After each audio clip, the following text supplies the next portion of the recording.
Paolo Rossi con la maglia del Como, Maradona il primo anno a Napoli, il portiere dell'Atalanta Pizzaballa. A Torino stanno per andare all'asta alcune delle figurine più rare nella storia del collezionismo e non ci sono soltanto calciatori. L'inviato Giacinto Pinto. Siamo nel cuore di Torino e qui al 17 di via Cavour è custodito un tesoro. Cielo, manca, cielo, manca, cielo, quella manca a me. Alzi la mano chi da bambino o tra i collezionisti non abbia sognato, almeno per un momento, di completare in fretta l'album delle figurine dei calciatori.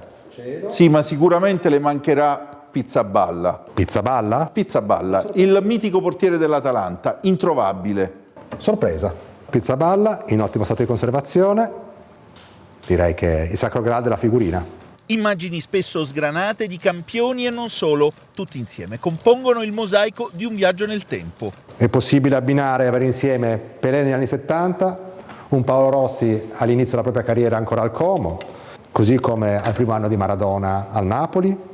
Si scopre anche qualche errore. Assolutamente, e questo aumenta il valore delle figurine. L'esempio classico è questa figurina, Messi, Panini.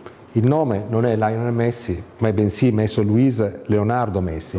Il 12 maggio Pizzaballa e compagni andranno venduti all'asta. Un pubblico che fino a ieri era locale da mercatino, grazie alla certificazione di colpo si trova un vero oggetto da vestimento. Il prezzo base più alto non sarà per un calciatore, 5.000 euro per la figurina di Ayrton Senna, l'indimenticato campione brasiliano della Formula 1.